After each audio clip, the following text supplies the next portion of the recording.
आरोप प्रत्यारोप, बड़ा चुनावी शोर। मतदान के एक एक चरण गुजरने के साथ ही चुनावी सरगर्मियां काफी तेज हो रही हैं। पार्टियां अपने हिसाब से जीत का आकलन भी कर रही हैं और उसी के आधार पर अगले चरण के लिए पार्टियां नई रणनीति के तहत पूरी ताकत झोंक रही है। प्रचार अभियान से लेकर जमीनी स्तर तक की रणनीति बदल रही है और अब प्रचार अभियान में आरोप प्रत्यारोप का दौर काफी तेज हो गया है।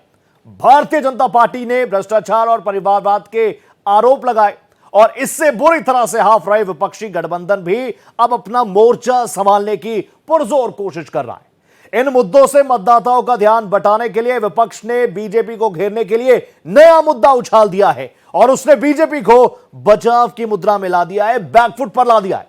दरअसल विपक्ष के पास इस चुनाव में खोने के लिए बहुत कुछ है नहीं और इसीलिए वो बार बार ऐसी गुंजाइश कोई नहीं छोड़ना चाह रहा। लिहाजा मंद और कुंद पड़े मुद्दों को सामने लाकर विपक्ष चुनावी नतीजों को बदलने की कोशिशों में जुटा हुआ है। हालांकि भारतीय जनता पार्टी विपक्ष के आरोपों का तगड़ा जवाब भी दे रही है। बावजूद इसके प्रचार अभियान में विपक्ष पर बीजेपी के आक्रामक रवैये पर विपक्षी हमलों का असर भी नजर आ रहा है। बीजेपी का बचाव मुद्रा में आना विपक्ष को राहत दे रहा है।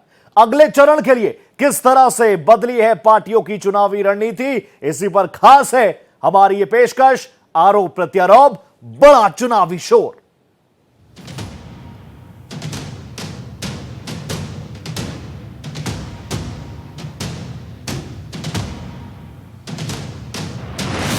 बढ़ती जा रही चुनावी टक्कर,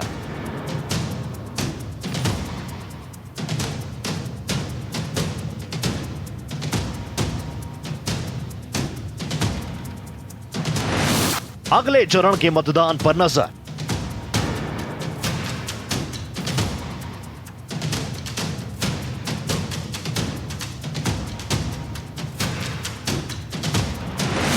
जीत पर कितना पड़ेगा असर?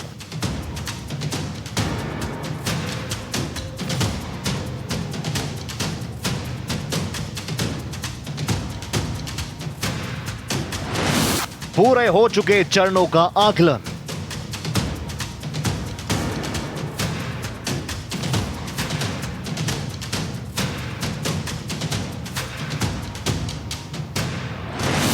बीजेपी के 400 पार का मिशन,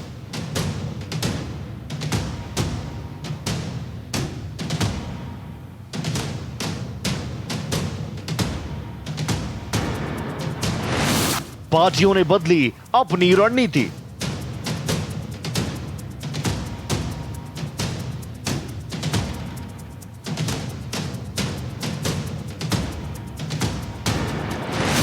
जीत सुनिश्चित करने की नीति,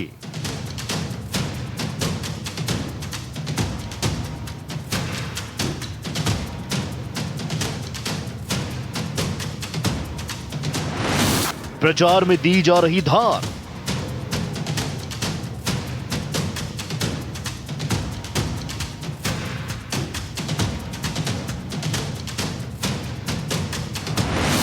एक दूसरे पर तेज हुए प्रहार। लोकसभा चुनाव अब निर्णायक मोड़ की तरफ आगे बढ़ रहा है। एक एक चरण के मतदान के बाद चुनावी घमासान काफी तेज हो रहा है। अलग अलग पार्टियों की अलग अलग चैलेंजेस हैं और उससे निपटने की रणनीति का अब तक कितना असर हुआ है उसका आकलन करने के साथ ही बाकी सीटों के लिए जुगत लगाई जा रही है। पार्टियों की तरफ से जीत का पुख्ता दावा किए जाने के बावजूद अगले चरणों को लेकर पार्टियां पूरी तरह से कमर कस चुकी हैं। विपक्षी गठबंधन के तेवर भी अब बदल चुके हैं। शुरुआती दौर में प्रचार अभियान में बीजेपी का आक्रामक रुख ने विपक्ष की धार को कुंद जरूर कर दिया था, मगर अब विपक्ष ने भी बीजेपी को घेरना तेज कर दिया है और इसके साथ ही अगले चरणों का चुनाव और दिलचस्प हो गया है। हालांकि प्रचार अभियान में विपक्ष अभी बहुत पीछे नजर आता है। प्रधानमंत्री नरेंद्र मोदी ने बीजेपी की जीत के लिए 370 का जो टारगेट रखा है उसे ध्यान में रखते हुए वो औसतन जितनी रैलियां कर रहे हैं उसके आसपास भी विपक्षी गठबंधन कहीं नजर नहीं आता। बढ़ी चुनावी सरगर्मी,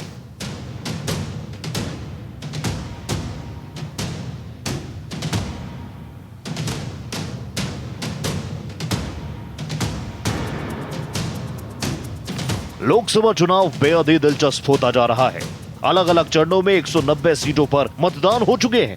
तमाम पार्टियां पूरे हो चुके चरणों का आकलन करने के बाद आगे के चरणों पर अपनी नजरें लगा चुकी है। वोटिंग ट्रेंड को देखते हुए सभी पार्टियां परेशान हैं और मौजूदा ट्रेंड के हिसाब से अपनी जीत को यकीनी बनाने की कोशिशों में जुटी। जैसे जैसे चुनाव आगे बढ़ रहा है वैसे वैसे चैलेंजेस बढ़ रहे हैं। तमाम पार्टियां अपनी तरफ से जीत का दावा कर रही हैं। अपनी जीत के दावे के बावजूद एनडीए और इंडिया गठबंधन अगले चरणों के लिए एड़ी चोटी का जोर लगा रही है। चुनावी प्रचार में नई धार दी जा रही है और उन मुद्दों को केंद्र में लाने की कोशिश की जा रही है जो नतीजों को पलटने में असरदार साबित हो सकता है। बीजेपी की आक्रामकता अपनी जगह बरकरार है और अब विपक्षी गठबंधन ने इस पर गौर करना शुरू कर दिया है। शुरुआती दौर में इंडिया गठबंधन इस मामले में थोड़ा कमजोर नजर आ रहा था, लेकिन आहिस्ता आहिस्ता उसने भी अपनी आक्रामकता बढ़ा दी। इसके साथ ही चुनावी टक्कर भी बढ़ रही है। प्रचार अभियान में बीजेपी सबसे आगे नजर आती है। प्रधानमंत्री नरेंद्र मोदी प्रचार अभियान में सबसे अव्वल है। वो हर रोज औसतन 3 से 4 जनसभाएं या फिर रोड शोज कर रहे हैं। इस मामले में विपक्षी गठबंधन को वो मात देते नजर आ रहे हैं। ये चुनाव आत्मनिर्भर भारत की सिद्धि का चुनाव है। हमारा संकल्प है कि नेक्स्ट कुछ ईयर्स में, आने वाले कुछ सालों में भारत विश्व की टॉप 3 इकोनॉमी बने। आप मुझे बताइए कि भारत को दुनिया की तीसरी बड़ी आर्थिक शक्ति कौन बनाएगा? कौन बनाएगा? कौन बनाएगा? कौन बनाएगा? जी नहीं, आपका एक वोट बनाएगा। आपके वोट की ताकत है जो मोदी को मजबूती देगी और तब जाकर के देश दुनिया में टॉप 3 इकोनॉमी बन जाएगा। वार पलटवार का दौर बहुत तेज है। चुनाव के लिहाज से एक एक चरण काफी महत्वपूर्ण है। 2 चरणों के बाद अब चुनाव तीसरे चरण में पहुंच रहा है। 2019 में हुए इन सीटों का जो हिसाब किताब रहा उसके हिसाब से पहले 2 चरणों में बीजेपी ने अपनी सीटों के इंटैक्ट होने का दावा किया है। तीसरे फेज में जिन सीटों पर चुनाव होना है वहां पर बीजेपी मजबूत मानी जाती है, सशक्त मानी जाती है और इस लिहाज से अगर बीजेपी की जीत का दावा सही साबित होता है तो विपक्षी गठबंधन की मुश्किलें और बढ़ जाएंगी। वोटिंग ट्रेंड में कमी के बावजूद इसे बीजेपी के फेवर में माना जा रहा है और इसलिए इंडिया गठबंधन चुनिंदा सीटों पर अपना फोकस बढ़ा रहा है। हालांकि जिस तरह से बीजेपी बढ़त का दावा कर रही है उसको लेकर विपक्षी गठबंधन में खलबली है और बीजेपी के विजयी रथ को रोकने की हर मुमकिन कोशिशों में विपक्ष जुटा है। उत्तर भारत के साथ ही दक्षिण भारतीय राज्यों की सीटों पर भी बीजेपी इस पर अपनी मजबूत स्थिति का दावा कर रही है और इस दावे का उसका अपना आधार भी है। सीटों को लेकर घमासान। अभी तक जिन सीटों पर मतदान हुए हैं उसमें से 100 सीटों पर बीजेपी ने अपनी जीत का दावा पेश किया है। इस चुनाव में बीजेपी ने अपनी जीत का लक्ष्य 370 का रखा है। जिन चरणों के चुनाव हो चुके हैं उसके हिसाब से 2019 के मुकाबले 2024 के पहले चरण की 102 सीटों में से एनडीए ने 49 सीटों पर जीत हासिल की थी, जबकि विपक्ष के हिस्से में 45 सीटें आई थी। दूसरे चरण की 88 सीटों में एनडीए को 58 सीटों पर सफलता मिली और बीजेपी ने अकेले 50 सीटों पर जीत दर्ज की। कांग्रेस को 21 और दूसरे विपक्षी दलों को 9 सीटें मिली थी। दावों के मुताबिक बीजेपी पिछले चुनाव के मुकाबले अपनी स्थिति को बरकरार रखने में सफल नजर आती है, लेकिन यह देखा जाना दिलचस्प होगा कि इसमें बदलाव दर्ज होगा या फिर पहले की स्थिति बनी रहेगी। तीसरे चरण में जिन सीटों पर मतदान होने वाला है उसमें से ज्यादातर सीटें एनडीए के हिस्से में थी। तीसरे चरण में ही गुजरात की सभी 26 सीटों के लिए मतदान होना है। 2019 में बीजेपी ने यहां सभी सीटों पर जीत दर्ज की। मध्य प्रदेश की सभी 8, बिहार की 5, छत्तीसगढ़ की 7 में से 6 सीटें बीजेपी के पास थी। महाराष्ट्र की 11 सीटों पर बीजेपी के सामने इस बार चुनाव में कड़ी चुनौती है। कर्नाटक की 14 सीटों की चुनौती ने भी बीजेपी का पारा चढ़ा रखा है। तीसरे चरण में यूपी की 10 सीटों पर मतदान होना है। इसमें समाजवादी पार्टी के पास संभल और मैनपुरी की सीट थी। सपा कांग्रेस का इंडी गठबंधन घोर तुष्टीकरण में जुटा है।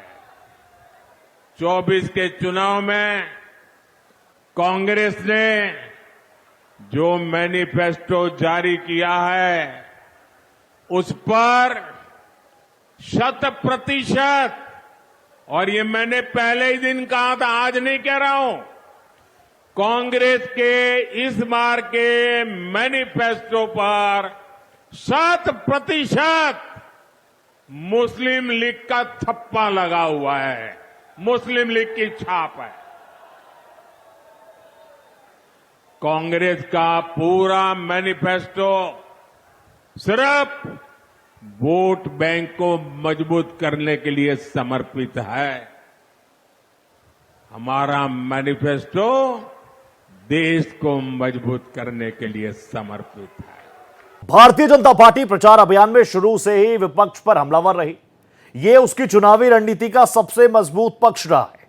बीजेपी ने अपनी जीत का जो टारगेट रखा है उस हिसाब से उसे करीब 86% उम्मीदवारों को जिताने का चैलेंज है और इसलिए विपक्ष को पूरी तरह से मुद्दा विहीन बनाने पर फोकस किया गया।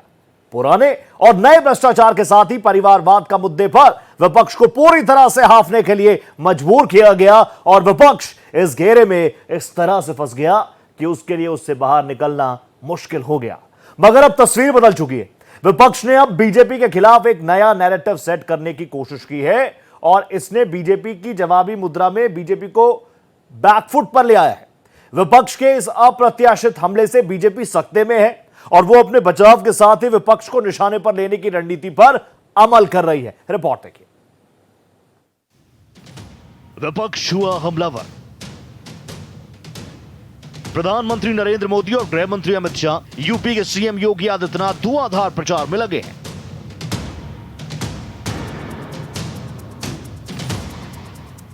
दूसरी ओर इंडिया गठबंधन भी शुरुआती सुस्ती के बाद अब मोर्चे पर आक्रामक हो गया है।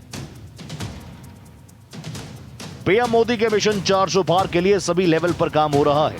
बीजेपी को 370 सीटें हासिल करनी है तो इसके लिए जरूरी होगा कि कुल उम्मीदवारों में करीब 86% कैंडिडेट की जीत को यकीनी बनाना होगा। 24 के चुनाव में विपक्ष के पास खोने के लिए बहुत कुछ है नहीं, लिहाजा विपक्ष ने भी बीजेपी पर अपने हमले तेज कर दिए। दरअसल विपक्ष को हमला करने का मौका नहीं देने की रणनीति बीजेपी की रही है, लेकिन पिछले कुछ दिनों से विपक्ष का संविधान बचाओ का नारा बड़ा चुनावी मुद्दा बन चुका है।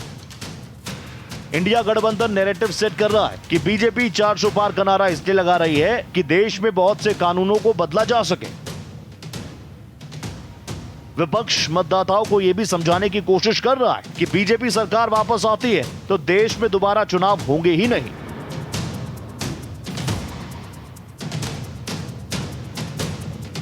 चुनाव प्रचार अभियान में अचानक से यह मुद्दा बीजेपी के लिए परेशानियों का सबब बन चुका है और उस पर बीजेपी को उसका जवाब भी देना पड़ रहा है। ये कहते हैं कि हम रिजर्वेशन के खिलाफ नहीं हैं।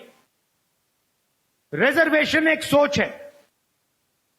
रिजर्वेशन का मतलब हिंदुस्तान के पिछड़ों को, दलितों को, आदिवासियों को देश में भागीदारी मिलनी चाहिए। जब ये ठेकेदारी प्रथा लागू करते हैं तो ये रिजर्वेशन को खत्म करते हैं। जब ये अग्निवीर जैसी योजना लाते हैं तो ये रिजर्वेशन को खत्म कर रहे हैं। पब्लिक सेक्टर में दलितों को, आदिवासियों को, पिछड़ों को जगह मिलती थी। जैसे ही पब्लिक सेक्टर को प्राइवेट कर दिया जाता है, प्राइवेट सेक्टर में ना एक दलित को, ना एक आदिवासी को, ना एक पिछड़े को जगह मिलती है।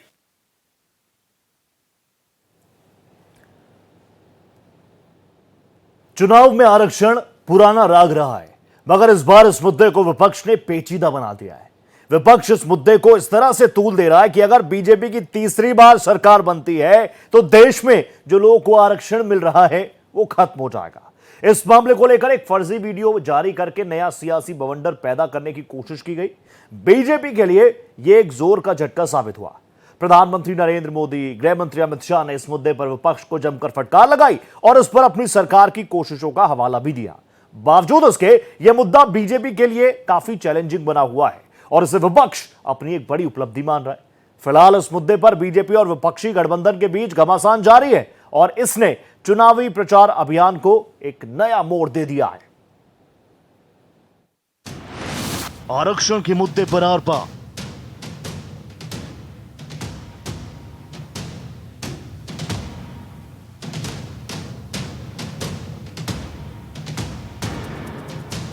आरक्षण का मुद्दा एक बार फिर से विपक्ष ने एक बड़ा चुनावी मुद्दा बना दिया। आरक्षण के मुद्दे पर पहले मुंह की खा चुके विपक्ष ने इस बार एक नया नैरेटिव सेट करने की कोशिश की है। इसमें विपक्ष बीजेपी के खिलाफ ये प्रचार कर रहा है कि पीएम मोदी की सरकार अपने तीसरे कार्यकाल में आरक्षण को पूरी तरह से खत्म करने वाली है। इसके लिए गृह मंत्री अमित शाह का फर्जी वीडियो तक जारी कर दिया गया। मामला इतना संवेदनशील हो गया कि तेलंगाना के सीएम रेवंत रेड्डी के खिलाफ फर्जी वीडियो जारी करने का मामला दर्ज किया गया है। विवादित तरीके से इस मुद्दे को उछालकर विपक्ष ने बीजेपी को पूरी तरह से बचाव की मुद्रा मिला दिया। मामले की गंभीरता को देखते हुए पीएम मोदी, गृह मंत्री शाह को इस मामले में मोर्चा संभालना पड़ा। वो लगातार उस पर पार्टी के नजरिए को लोगों के सामने रख रहे हैं। अब इनकी हालत ये है कि झूठ नहीं चलता है तो हमारे चेहरा उसको उपयोग करके, आर्टिफिशियल इंटेलिजेंस का उपयोग करके उनकी मोहब्बत की दुकान में फेक वीडियो बिकने लगे हैं। ये फेक वीडियो बना रहे हैं। मोदी के भाषण को, मोदी की आवाज को उपयोग करके नई नई चीजें गढ़ रहे हैं। कांग्रेस पार्टी इतनी कंगालियत पर पहुंच गई है, उसको पराजय का भय इतना सता रहा है। और कांग्रेस वाले लिख लो, आप लाख कोशिश करो, मुझे बताइए भाई, हमारे देश में किसी भी पार्टी को सरकार बनानी है तो 272 से ज्यादा सीटें चाहिए कि नहीं चाहिए? किसी को भी बहुमत चाहिए तो 272 से ज्यादा सीटें चाहिए कि नहीं चाहिए? ये इनका पूरे गठबंधन में एक भी पार्टी नहीं है जो 272 से ज्यादा चुनाव लड़ती हो। जिनका चुनाव में लड़ने के लिए जगह नहीं है, वो देश पे कब्जा जमाने के सपने देख रहे हैं। बीजेपी ने साफ कर दिया कि देश में कोई भी सरकार आ जाए, आरक्षण नहीं खत्म होगा। बीजेपी ने इस मामले में विपक्ष के हमले का जवाब देते हुए कहा कि प्रमोशन में आरक्षण खत्म करना कोर्ट के आदेश के खिलाफ बीजेपी ने ही कानून लाया था, जबकि इंडिया गठबंधन की कई पार्टियों ने तब विरोध किया था। बीजेपी कर्नाटक का भी हवाला दे रही है कि किस तरह सभी मुसलमानों को ओबीसी आरक्षण देने से पिछड़ों का हक मारा गया। कर्नाटका की सरकार ने ओबीसी रिजर्वेशन का हिस्सा मुस्लिमों को दे दिया है। ये इतने से भी नहीं मानेंगे, इन्होंने पहले भी अपने मैनिफेस्टो में धर्म के आधार पर रिजर्वेशन देने के लिए कानून बनाने की बात कही। इस बार भी इनके मैनिफेस्टो में ऐसे ही सिग्नल है और मैं देश के मेरे दलित भाई बहनों को, मेरे एसटी भाई बहनों को, मेरे ओबीसी भाई बहनों को, मैं आपको कांग्रेस के मंसूबों से चेतने की जरूरत समझिए। ये लोग धर्म के आधार पर अपने वोट बैंक को सुरक्षित रखने के लिए वो आपके अधिकार जो बाबा साहब आंबेडकर ने दिए हैं, जो भारत के संविधान ने दिए हैं, उस पर लूट चलाने की ताक में बैठे हैं।